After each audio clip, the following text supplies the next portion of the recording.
I be claiming on the realest, ain't seen my nephew yet. Like I can't hit up Molly phone like what my nephew at. I put.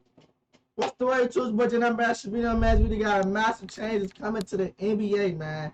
Hey, from the title, like this gonna be a crazy fucking video, man. No cap. You feel me? Like, why they even change anything in the NBA, bro? The NBA cooling, gang. Like, no cap. You feel me?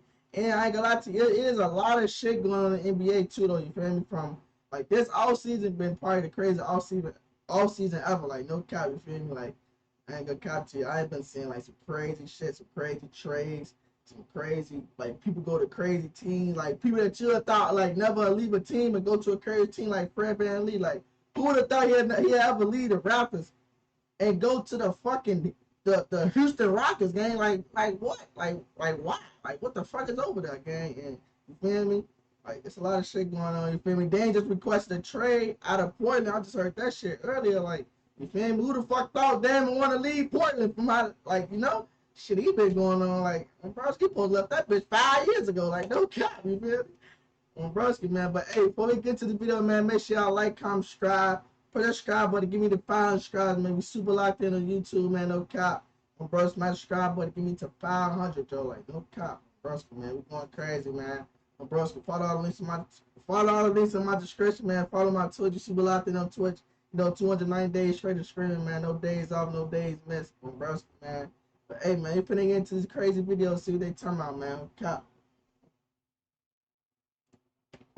On April 1st of this year, the NBA and its players agreed to a new collective bargaining agreement. The announcement of this new CBA broke news for about a day or two, and then it was shrugged off in the midst of the regular season. For the most part, it's a bunch of contract jargon, new financial structuring and incentives, nuanced agreements between owners and players that us fans couldn't care less about. But built into the details of this fairly routine league adjustment are three major rule changes to how the NBA will operate. Three adjustments to rules, systems, awards, and honors that have been in place for decades and will change the way the NBA and its players navigate the season. Today's sponsor is HelloFresh. I'm Broski, Joe. I don't even, you feel me? I ain't getting paid for that shit, so I really care less.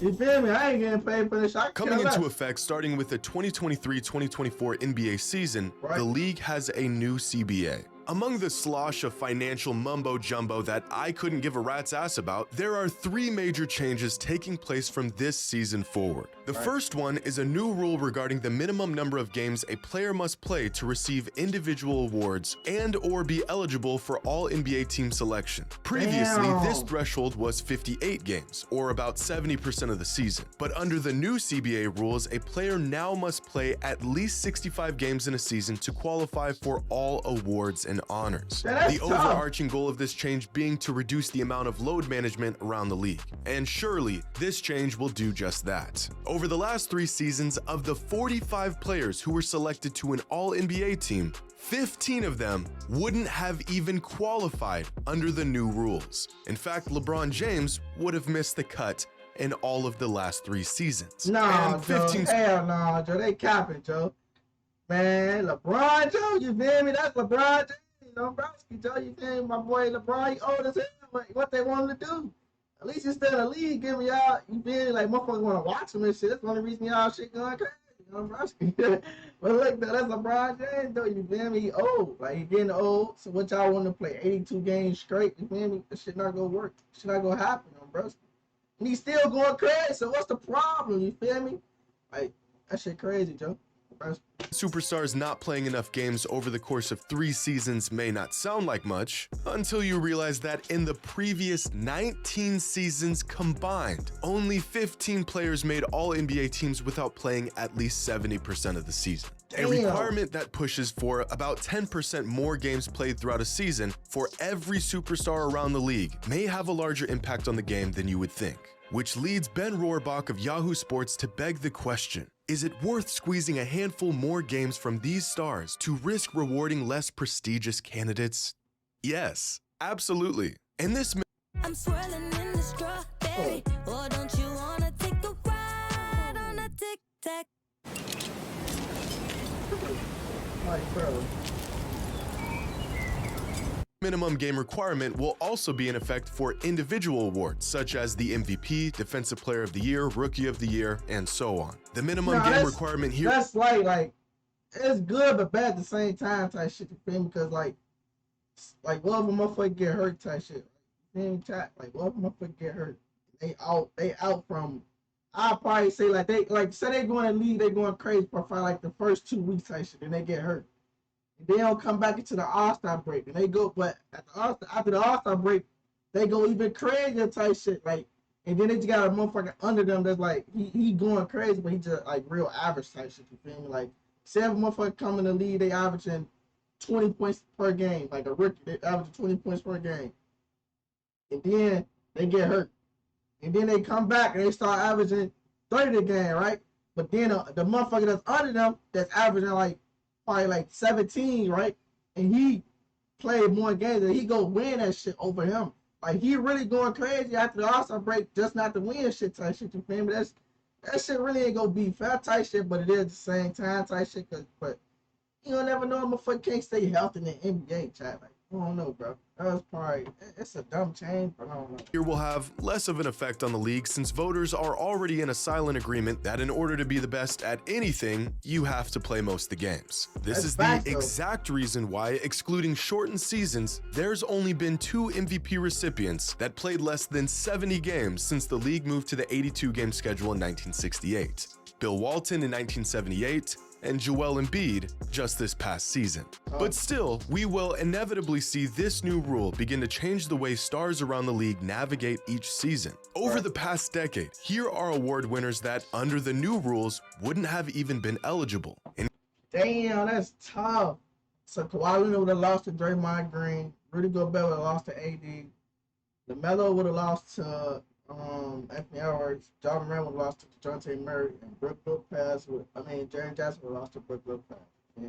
But I ain't gonna lie to you, from all of this shit that I'm saying right now, it's some rewards that actually the other person really should have won, like without the games and type shit. Like Anthony Edwards should have won that year, Rookie of the Year, no cap.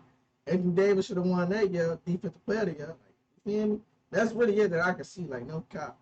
But hey, this new rule, this shit gonna change a lot of shit around the NBA, like, no cap. Including Jaren Jackson Jr. for Defensive Player of the Year in 2023.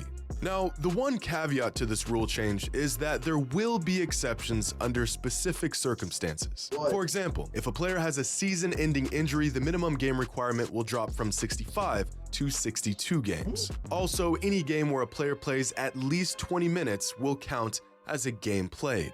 And I think we can all see exactly how this exception will be exploited. And to demonstrate this, I want to point y'all to AC Green. Throughout the 80s and 90s, Green was a solid contributor in the NBA, but his legacy is remembered for his untouchable record for consecutive games played in an NBA career. From 1986 to 2001, AC Green did not miss a single basketball game. What the Not fuck? one. Bro, from 1980, that's crazy. From 1986 to 2001, he ain't miss a game. That's 15 years straight, chat. That nigga played 15 years straight with no missed games, bro. That's insane, bro. No cap. That's insane, Joe. Bro, what the fuck, bro? What the fuck, bro? 1,192 consecutive games over the course of 16 years. A record that I'd be willing to bet anything will never be broken for the rest of time. But what people fail to mention is that in order to set this record, AC Green had numerous games where he would simply check into the game for a few possessions and then check back out. The man was well aware of his streak, and he would do anything in his power to keep it going until the day he retired. It's not a matter of if stars around the league will check into a game in for fucking 5 minutes and check yourself out. Your ass he cheated the record. No, he cheated the record, bro. Get us to Michael Bridges. Broski, he been what? Basically, he been since he missed a game since he was in college. Broski, that's some crazy shit. Folks check this up out the game after 5 minutes and shit. And then Bro, inexplicably you check ain't back out hooping. after 21 minutes, it's a matter of how many stars will do this and how often. But this rule change is certainly a step in the right direction. Now, the next rule change that was included in the new CBA is one that fans have been asking for years. The NBA has become a positionless league. Is Steph Curry a point guard, or is he really a shooting guard? Right. Probably a little bit of both. Is Jimmy Butler a power forward? Of course not. And yet he's listed as one. If you look up the words shooting guard in the dictionary, you'll find a picture of Klay Thompson, and yet he's listed as a small forward. Positions don't matter, and the NBA is finally taking notice of this starting next season and the way that they vote for all NBA teams. Right. Because from this upcoming season forward, all NBA teams will no longer be restricted to 2 guards, 2 forwards, and a center. Instead, all NBA teams will be positionless. The 5 players who receive the most first-place votes will simply be first-team All-NBA. Players who earn the 6th through 10th most votes will be second-team All-NBA, and 11th through 15th will be named third-team All-NBA. Right. This change in the structure of how All-NBA teams are chosen will fundamentally change the contractual leverage of players around the league and the legacy they leave behind. This past season, Nikola Jokic, the best player in the world, didn't even make first-team All-NBA. Only one center is allowed to... No, that's crazy. But what he's gonna say is only one center. That is tough, but that is because Joel Embiid was the only center, was the center for the first team type shit. You feel me? So I don't know why I just overpause on the crazy shit. But right, Joel Embiid was the center for the first team, so he's the center for the second team. Like no cap. So you feel me? Yeah. to make first team, and that spot went to Joel Embiid. Yeah, he went Rudy MVP. Gobert. Where be? So what's the point? Bounty Mega Roll. 4 rolls in 1. Gooder, $25 active sunglasses for anyone. Has 4 All-NBA selections in his career. You want to know how many All-NBA teams Vince Carter made in his 22-year career? 2. Damn. I know, right? Guess how many All-NBA teams Ray Allen has made in his career? 2. What about Dennis Rodman? You guessed it. 2. In fact, Rudy Gobert has more career All-NBA selections than Vince Carter, Ray Allen, Dennis Rodman, DeMarcus Cousins, Manu Ginobili, Draymond Green, Kevin Love, Alonzo Mourning, Klay Thompson, Bill Walton, James Worthy, Devin Booker, Chris Bosh, Kevin McHale, Earl Monroe, Derrick Rose, and Peja Stojakovic. All right, let me see. From all these players, I'm finna tell you which players really deserve to be on there and the other players ain't, you feel me, like fucking type shit. Vince Carter, I'm gonna keep it a buck. Vince Carter was going crazy. He should have more than Rudy. Ray Allen have more than Rudy. Dennis Rodman, really didn't see him play. Really didn't, you feel me, but I know he was going crazy. Like he's a dominant center, defensive wise. More than Rudy. He better than Rudy. Like DeMarcus Cousins. Where he at? DeMarcus Cousins had 2. You feel me? I got a lot to you. There's a lot of good ass centers with DeMarcus Cousins. You know, you had AD. You had. I can't even think of nobody else. You feel me? What else going on? He definitely should have more. Ginobili should have had probably more. No cap. Draymond. Nah. K-Love. Probably not. Devin Booker, hell yeah. D-Rose. D-Rose had 2 from the what? I think he had the 2 from when he won MVP, and I think the one when he had Rookie of the Year type shit. But I ain't gonna lie to you, D-Rose is actually going crazy. A lot of them seasons type shit, you feel me? Like, before he turned to ACL, when he played like 3 seasons, he should have had them three seasons right there. That should have been his All-NBAs right there, no cap. But he only got 1. Oh, no, they 2 on D-Rose, no cap. D-Rose should definitely have more than 1, no cap, bro. Appalling. The old All-NBA voting system was broken, and it had been for years. But the most egregious case of this failed voting system came back in 2016 when DeAndre Jordan, who was never at any point in his career even considered a top 30 player in the league, made first team All-NBA. That's right. Because of this voting system, DeAndre Jordan... And I heard the nigga even make it to the All-Star game now, get on some crap. Like, you feel me? Like, the NBA really wants on some crazy shit, bro. Like, no cap. The nigga ain't even make the All-Star game that year, bro. He wasn't the All-Star game. I don't think he wasn't no MVP candidate. He wasn't nothing. Like, no cap. The NBA really was tweaking, like, on some crazy shit, bro. Only thing the nigga was doing was fucking catching lobs from CP3, Lord. Like, no cap. Like, what the fuck? Was virtually named a top 5 player in the NBA. That same season, Kevin Durant, at his apex, did not make first team All-NBA. Change was in need, and to demonstrate just how much these alterations yeah, DeMarcus Cousins definitely should have got it over. Yeah, they treat on DeMarcus Cousins right there. You supposed to win first team, no cap. No cap on Brusky, Joe. That shit crazy. Affect the NBA. Here are the All-NBA teams from 2023. Now, considering the new minimum game requirement and the positionless voting, this is how the 2023 All-NBA teams would look under the new rules. What y'all think about this, y'all? How y'all feel about this right here? Hold on. It's Sabonis in the corner on the third team. If y'all can see it. Sabonis in the corner. So how y'all feel about this? Let me know in the comments. If this is a W, like, you feel me, is this right or something need to be changed type shit? Somebody need to go down, somebody need to go up type shit, you feel me? I'm crazy shit. According to voting results, Giannis, Steph, Butler, Lillard, and LeBron all missed too many games to make the cut. Jokic makes first team with Embiid. Sabonis, Fox, and Randall all get promoted to second team, and 4 players in Markkanen, Holiday, Brunson, and Anthony Edwards all make their first All-NBA team. Now, the last major change that we'll see in this upcoming season is the new in-season tournament. No official structure of the tournament has been announced yet, but the basic framework is set, and it'll look something like this. The league will be divided into 6 pools of 5 teams. Pools will be comprised of teams from the same conference. And that's about the extent of this plan making any sense. Because out of the established pools of teams, there will be designated days during the first 6 weeks of the season where teams will play within their pool. The winner of each 6 pools will advance to a single elimination stage along with 2 wildcard teams. The league has yet to announce how these wildcard teams will be determined, so maybe record. The semifinals and finals will be played at a neutral site, and the players on the winning tournament team will receive $500,000 each. But here's where it gets really weird. Each NBA team will only be scheduled for... I would really keep it a buck, though, you feel me? Look, that shit right there is tough, but the shit gonna really be weird. It's like, it's gonna be weird, but it's gonna be tough as hell, though, you feel me? Like, no cap. Like, it's gonna be like an NBA Finals mid-season type shit. That's some tough shit, no cap.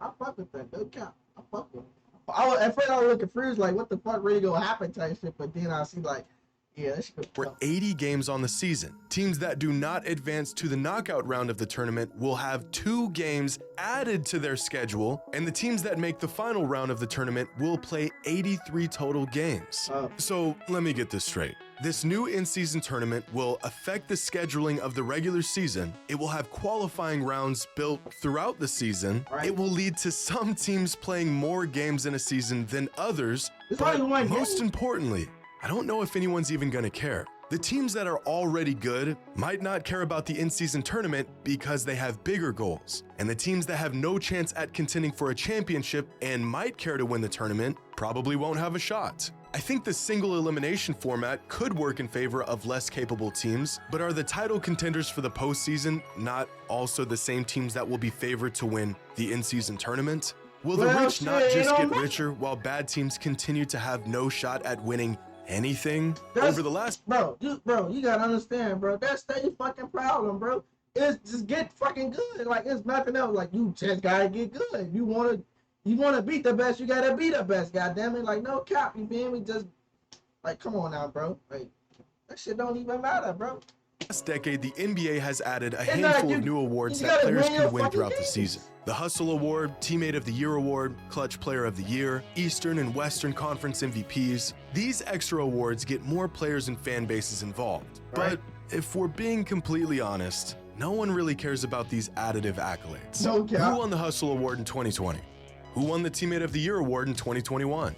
Similar to these secondary awards, I think the midseason tournament could be a fun detour from the regular season, but I'm not sure how much value or even importance it will hold, especially considering it will uproot the entire structure of the regular season. But what do y'all think? Do you like the changes coming to the NBA? If you had the power, what changes would you make? If the 5 best players in the league are 5 point guards, does it make sense to have them all first team All-NBA? What if the 10 best players in the league...